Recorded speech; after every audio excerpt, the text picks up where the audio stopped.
All right, folks, welcome back. This is the daily log entry for February 18th, 2021. All right, Euro-dollar 5-minute chart for February 18th, 2021.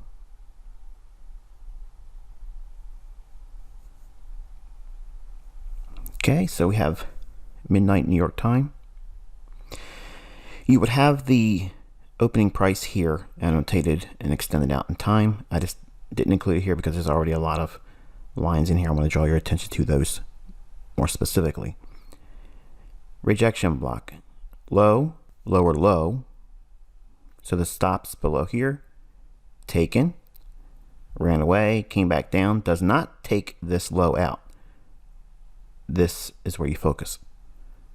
Rejection block, which is a discount PD array. Last down close candle here is the order block. It trades down into that as well. And this down close candle is your propulsion block. It trades into that. Then we send price higher. This is your hourly buy side imbalance, sell side inefficiency. So take a look at your hourly chart and you'll see that buy side imbalance, sell side inefficiency. Consolidation going into New York Open. Buy side liquidity pool here above relative equal highs. Trades down to the rejection block.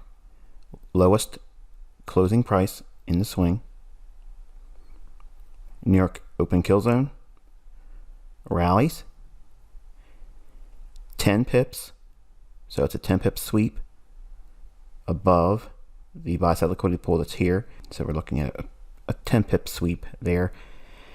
And this is your fair value gap from the previous day. And I've included that in your notes. So you can see this projected in the future. We traded up into it here, and it will likely trade up into this closure here.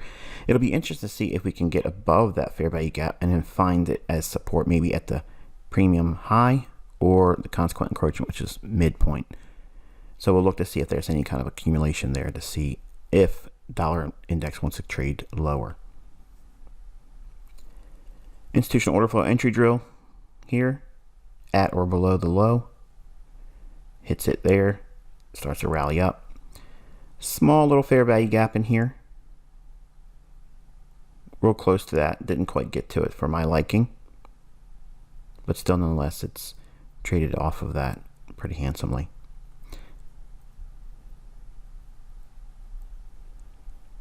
Pound dollar or cable 5-minute chart for February 18th, 2021.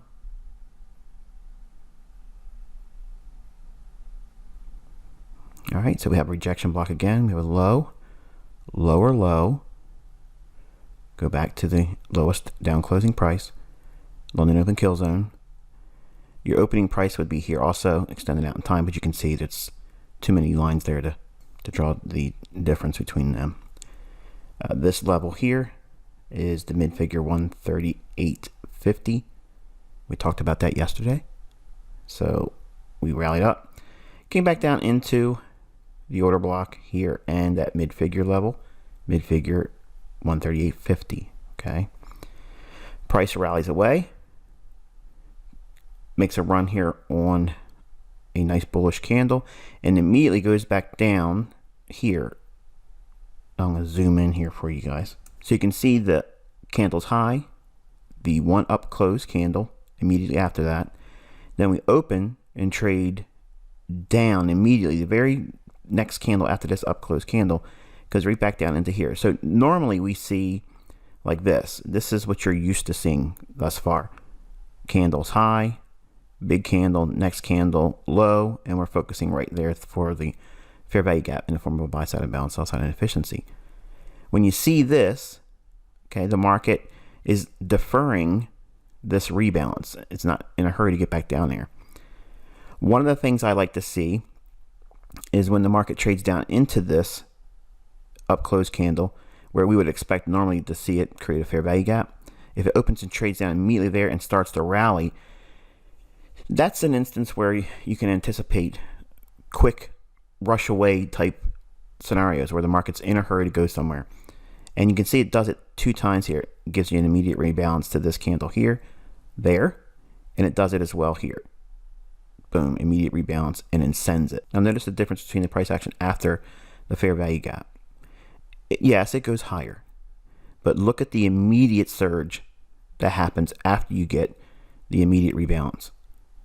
It trades down, closes in what would otherwise be a fair value gap, opens, trades down, fills in what would otherwise be a fair value gap there as well, and really quick sudden price action.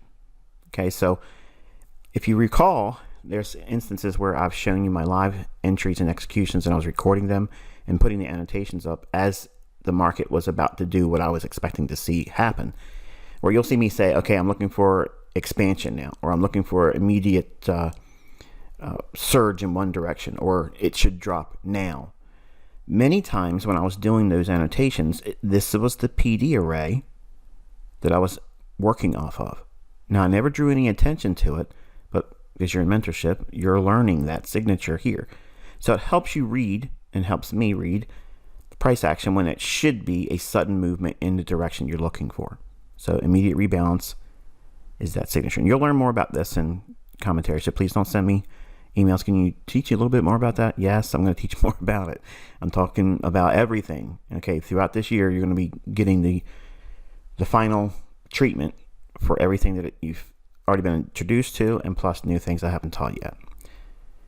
So we have another mid-figure level here again, 139.50 mid-figure. Price draws up, just falls short of it there, and then comes back down into New York Open, optimal trade entry. See that? Hits the order block, rallies, 30 pips sweep above the mid-figure. Remember, I was teaching you that the mid-figure levels can see 10, 20, 30 pips, whereas a full figure level like 1.40, if we trade to that level, it could see as much as 40 pips sweep above. Or if it's reaching down to a big figure, it could sweep below it as much as 40 pips. But generally about 30 pips is a good range when we're sweeping mid-figures and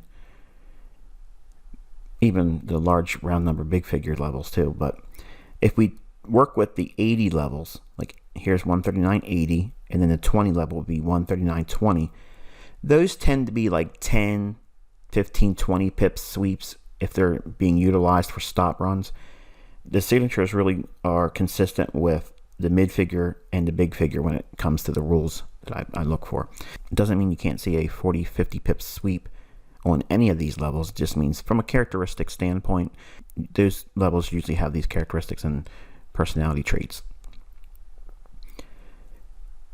Notice that the high of the day forms ahead of London close. Now remember what I mentioned yesterday. I talked about how when you see the London close creating the opposite end of the range, it tends to be on the first few days of the week, and that's usually Monday, Tuesday, Wednesday. And then it usually creates it a little bit early as you get closer towards the end of the week, Thursday, Friday. Right out of what I discussed yesterday, it creates the high of the day before London close.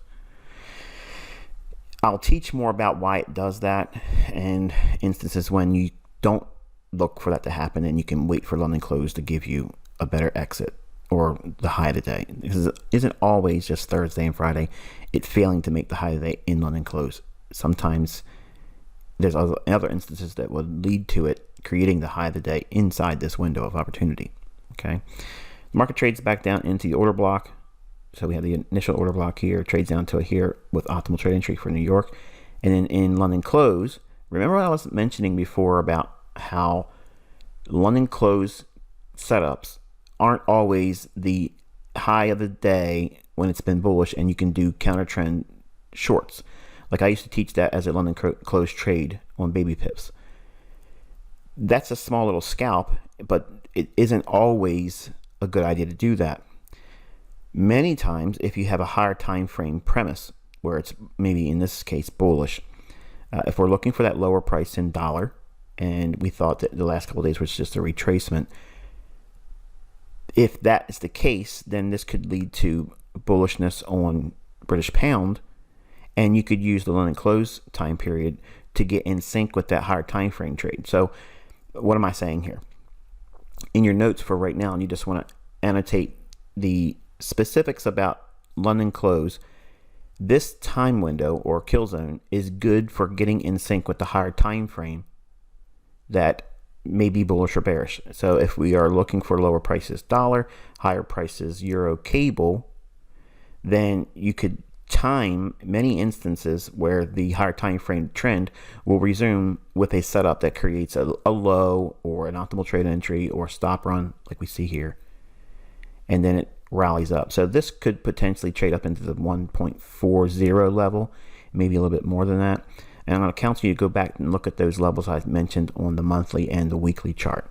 Okay, so that might be where this pair's reaching for, but we'll see. There's no guarantee about that, and I'm not trying to push it too hard for you to get in here and try to take setups that really shouldn't be taken while you're in mentorship. So that's going to be it for today. I will touch base with you tomorrow evening with our daily log entry, and then I'll talk to you on Sunday with our weekend commentary and review. Until then, be safe.